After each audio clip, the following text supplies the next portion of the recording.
Om Shanti. Good morning. 21 नवंबर 2024 की मुरली का सार है, मीठे बच्चे, तुम्हें अब टीचर बन सबको मन वशीकरण मंत्र सुनाना है। यह तुम सब बच्चों की ड्यूटी है। मीठे बच्चे, तुम्हें अब टीचर बन सबको मन वशीकरण मंत्र सुनाना है। यह तुम सब बच्चों की ड्यूटी है। प्रश्न है, बाबा किन बच्चों का कुछ भी स्वीकार नहीं करते हैं? बाबा किन बच्चों का कुछ भी स्वीकार नहीं करते हैं? उत्तर है, जिन्हें अहंकार है, मैं इतना देता हूँ, मैं इतनी मदद कर सकता हूँ। बाबा उनका कुछ भी स्वीकार नहीं करते। बाबा कहते, मेरे हाथ में चाबी है, चाहे तो मैं किसी को गरीब बनाऊं, चाहे किसको साहूकार बनाऊं। यह भी ड्रामा में राज है। जिन्हें आज अपनी साहूकारी का घमंड है, वह कल गरीब बन जाते और गरीब बच्चे बाप के कार्य में अपनी पाई पाई सफल कर साहूकार बन जाते हैं। ओम शांति।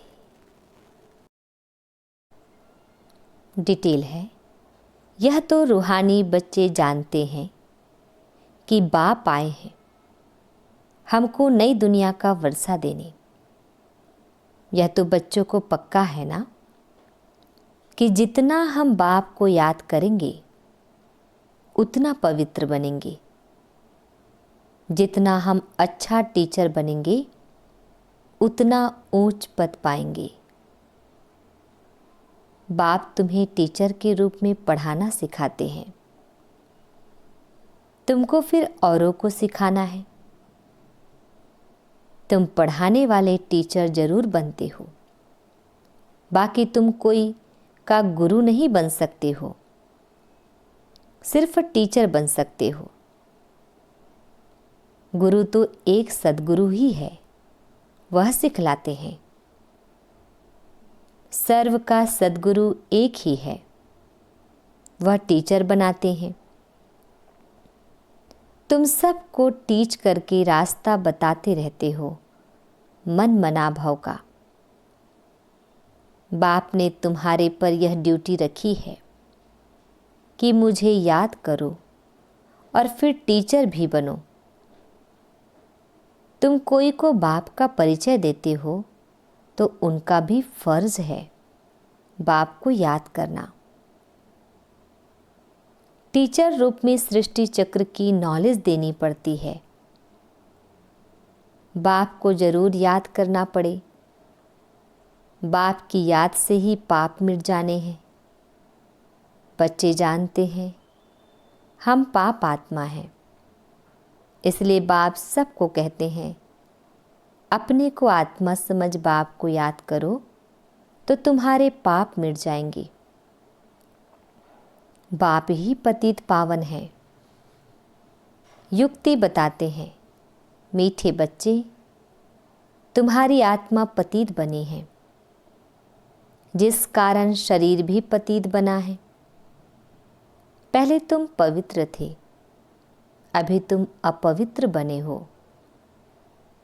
अब पतित से पावन होने की युक्ति तो बहुत सहज समझाते हैं। बाप को याद करो तो तुम पवित्र बन जाएंगे। उठते बैठते चलते बाप को याद करो। वो लोग गंगा स्नान करते हैं तो गंगा को याद करते हैं, समझते हैं वह पतित पावनी है। गंगा को याद करने से पावन बन जाना है, परंतु बाप कहते हैं कोई भी पावन बन नहीं सकते हैं। पानी से कैसे पावन बनेंगे? बाप कहते हैं मैं पतित पावन हूँ। हे बच्चों, देह सहित देह के सब धर्म छोड़ मुझे याद करने से तुम पावन बन फिर से अपने घर मुक्ति धाम पहुँच जाएंगे। सारा कल्प घर को भूले हो। बाप को सारा कल्प कोई जानता ही नहीं है। एक ही बार बाप खुद आकर अपना परिचय देते हैं इस मुख द्वारा। इस मुख की कितनी महिमा है। गौमुख कहते हैं ना, वह गौ तो जानवर है, यह है मनुष्य की बात। तुम जानते हो यह बड़ी माता है, ब्रह्मा बाबा, जिस माता द्वारा शिव बाबा तुम सबको एडॉप्ट करते हैं। तुम अभी बाबा बाबा कहने लगे हो। बाप भी कहते हैं इस याद की यात्रा से ही तुम्हारे पाप कटने हैं। बच्चे को बाप याद पड़ जाता है ना, उसकी शकल आदि दिल में बैठ जाती है। तुम बच्चे जानते हो जैसे हम आत्मा हैं, वैसे वह परम आत्मा है। शकल में और कोई फर्क नहीं है। शरीर के संबंध में तो फीचर्स आदि अलग है, बाकी आत्मा तो एक जैसी ही है। जैसे हमारी आत्मा, वैसे बाप भी परम आत्मा है। तुम बच्चे जानते हो बाप परम धाम में रहते हैं, हम भी परम धाम में रहते हैं। बाप की आत्मा और हमारी आत्मा में और कोई फर्क है नहीं। वह भी बिंदी है, हम भी बिंदी है। यह ज्ञान और कोई को है नहीं। तुमको ही बाप ने बताया है। बाप के लिए भी क्या क्या कह देते हैं। सर्वव्यापी है, पत्थर ठिक्कर में है, जिसको जो आता है वह कह देते हैं। ड्रामा प्लान अनुसार भक्ति मार्ग में बाप के नाम, रूप, देश, काल को भूल जाते हैं। तुम भी भूल जाते हो। आत्मा अपने बाप को भूल जाती है। बच्चा बाप को भूल जाता है तो बाकी क्या जानेंगे। गोया निधन के हो गए। धनी को याद ही नहीं करते हैं, धनी के पार्ट को ही नहीं जानते हैं, अपने को भी भूल जाते हैं।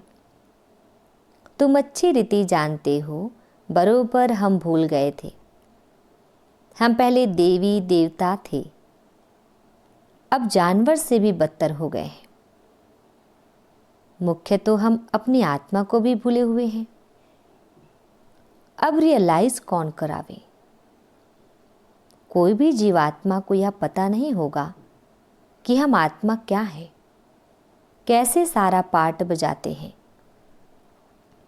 हम सब भाई भाई हैं, यह ज्ञान और कोई में नहीं है। इस समय सारी सृष्टि ही तमो प्रधान बन चुकी है, ज्ञान नहीं है। तुम्हारे में अब ज्ञान है, बुद्धि में आया। हम आत्मा इतना समय अपने बाप की ग्लानि करते आए हैं।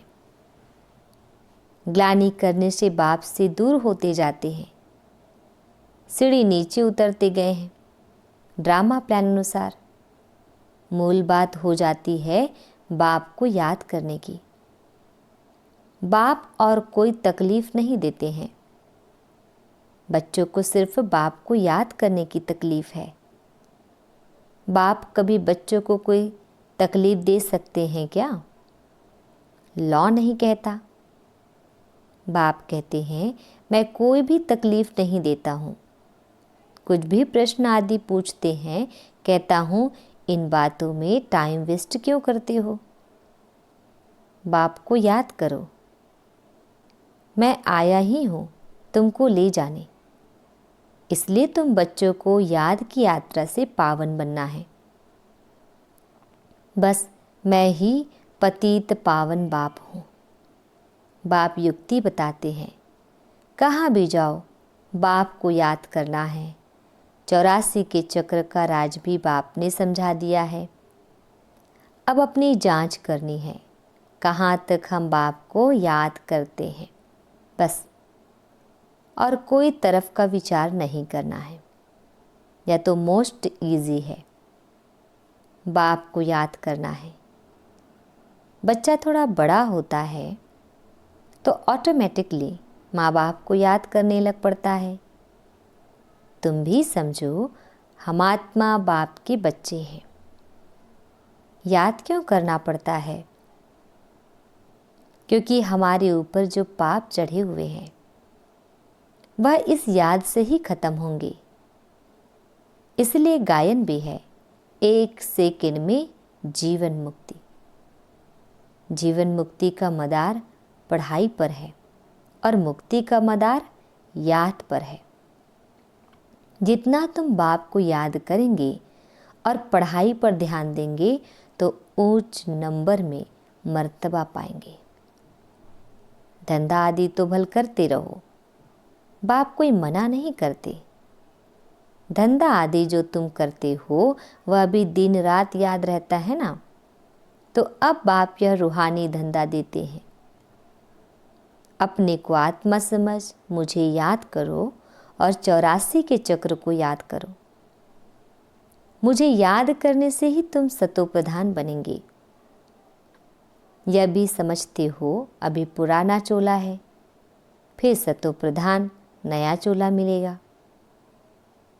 अपने पास बुद्धि में तंत्र रखना है, जिससे बहुत फायदा होता है। जैसे स्कूल में सब्जेक्ट तो बहुत होते हैं, फिर भी इंग्लिश पर मार्क अच्छी होती है, क्योंकि इंग्लिश है मुख्य भाषा।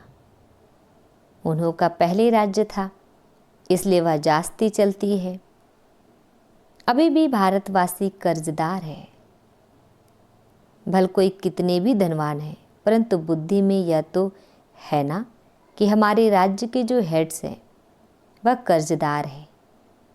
गोया हम भारतवासी कर्जदार हैं। प्रजा जरूर कहेगी ना हम कर्जदार हैं, यह भी समझ चाहिए ना। जबकि तुम राजाई स्थापन कर रहे हो, तुम जानते हो हम सभी इन सब कर्जों से छूटकर सॉल्वेंट बनते हैं। फिर आधा कल्प हम कोई से भी कर्जा उठाने वाले नहीं हैं। कर्जदार पतित दुनिया के मालिक है। अभी हम कर्जदार भी हैं, पतित दुनिया के मालिक भी हैं। हमारा भारत ऐसा है, गाते हैं ना। तुम बच्चे जानते हो हम बहुत साहूकार थे, परिजादे परिजादियाँ थे। यह याद रहता है, हम ऐसे विश्व के मालिक थे। अभी बिल्कुल कर्जदार और पतित बन पड़े हैं। या खेल की रिजल्ट बाप बतला रहे हैं। रिजल्ट क्या हुई है? तुम बच्चों को स्मृति आई है। सतयुग में हम कितने साहूकार थे, किसने तुमको साहूकार बनाया? बच्चे कहेंगे बाबा आपने हमको कितना साहूकार बनाया था। एक बाप ही साहूकार बनाने वाला है। दुनिया इन बातों को नहीं जानती। लाखों वर्ष कह देने से सब भूल गए हैं, कुछ नहीं जानते हैं। तुम अभी सब कुछ जान गए हो। हम पद्मा पदम साहूकार थे, बहुत पवित्र थे, बहुत सुखी थी। वहाँ झूठ पाप आदि कुछ होता नहीं। सारे विश्व पर तुम्हारी जीत थी। गायन भी है, शिव बाबा आप जो देते हो वह और कोई दे नहीं सकता। कोई की ताकत नहीं जो आधा कल्प का सुख दे सके।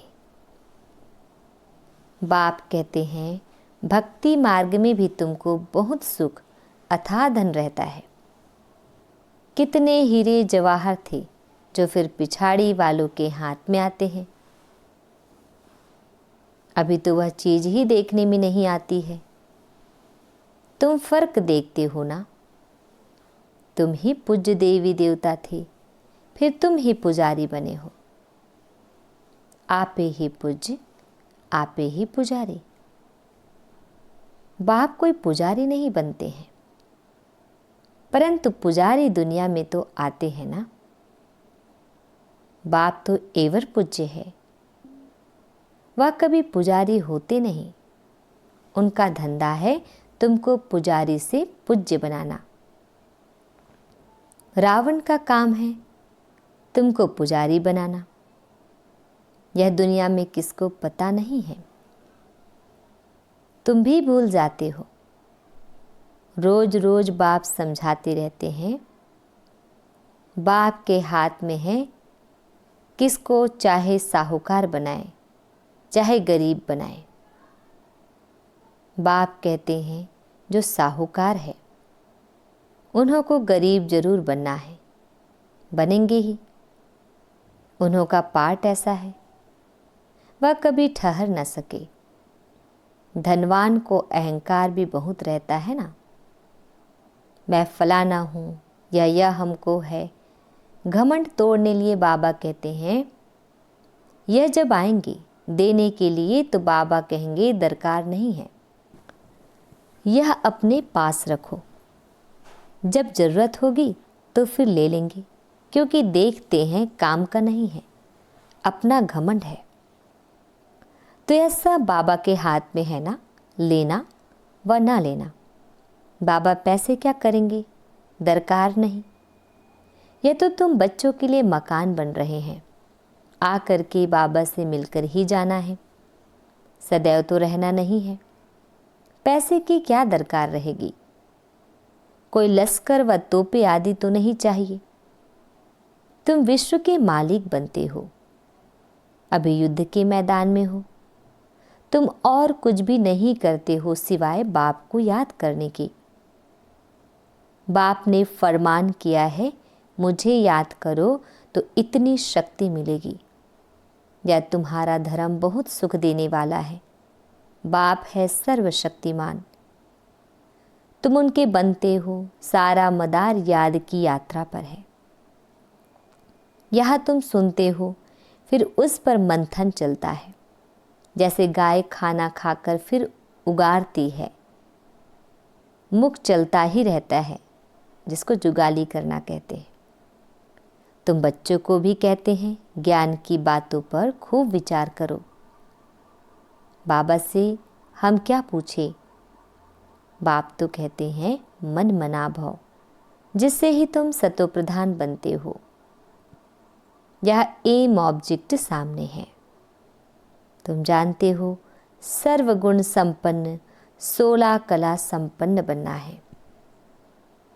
यह ऑटोमेटिकली अंदर में आना चाहिए। कोई भी ग्लानि व पाप कर्म आदि कुछ भी ना हो। कोई भी तुमको उल्टा कर्म नहीं करना चाहिए। नंबर 1 है यह देवी देवताएं। पुरुषार्थ से ऊंच पद पाया है ना, उन्हों के लिए गाया जाता है अहिंसा परमो देवी देवता धर्म। किसको मारना यह हिंसा हुई ना। बाप समझाते हैं तो फिर बच्चों को अंतर्मुख हो अपने को देखना है, हम कैसे बने हैं। बाबा को हम याद करते हैं। कितना समय हम याद करते हैं। इतने दिल लग जाए जो यह याद कभी भूले ही नहीं। अब बेहद का बाप कहते हैं तुम आत्माएं मेरी संतान हो, सो भी तुम अनादि संतान हो। वह जो आशिक मासूक होते हैं उन्हों की है जिस्मानी याद। जैसे साक्षात्कार होता है फिर गुम हो जाते हैं, वैसे वह भी सामने आ जाते हैं। उस खुशी में ही खाते पीते याद करते रहते हैं। तुम्हारी इस याद में तो बहुत बल है। एक बाप को ही याद करते रहेंगे और तुमको फिर अपना भविष्य याद आएगा। विनाश का साक्षात्कार भी होगा। आगे चल जल्दी जल्दी विनाश का साक्षात्कार होगा। फिर तुम कह सकेंगे कि अभी विनाश होना है, बाप को याद करो। बाबा ने यह सब कुछ छोड़ दिया ना, कुछ भी पिछाड़ी में याद ना आए।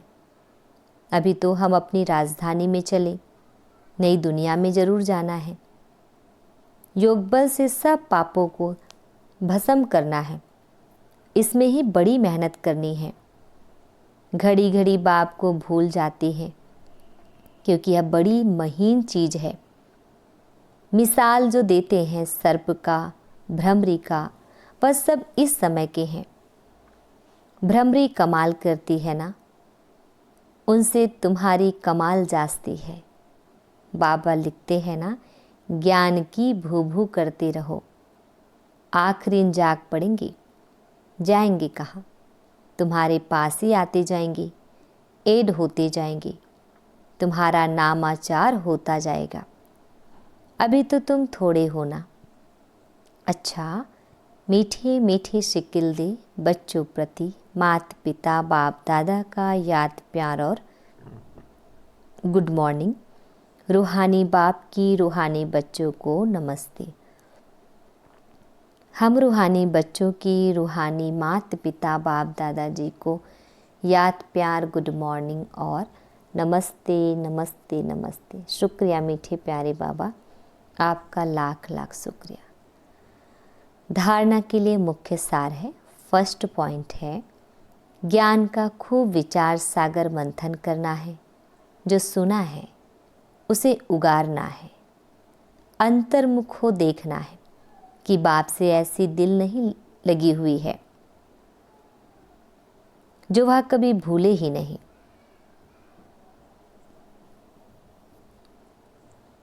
बाबा कह रहे हैं अंतर्मुख हो देखना है कि बाप से ऐसी दिल लगी हुई है जो वह कभी भूले ही नहीं। सेकंड पॉइंट है, कोई भी प्रश्न आदि पूछने में अपना टाइम वेस्ट ना कर याद की यात्रा से स्वयं को पावन बनाना है। अंत समय में एक बाप की याद के सिवाय और कोई भी विचार ना आए। यह अभ्यास अभी से करना है। वरदान, दृढ़ संकल्प रूपी व्रत द्वारा वृत्तियों का परिवर्तन करने वाले महान आत्मा भव। दृढ़ संकल्प रूपी व्रत द्वारा वृत्तियों का परिवर्तन करने वाले महान आत्मा भव। डिटेल है, महान बनने का मुख्य आधार है पवित्रता। इस पवित्रता के व्रत को प्रतिज्ञा के रूप में धारण करना अर्थात महान आत्मा बनना। कोई भी दृढ़ संकल्प रूपी व्रत वृत्ति को बदल देता है। पवित्रता का व्रत लेना अर्थात अपनी वृत्ति को श्रेष्ठ बनाना।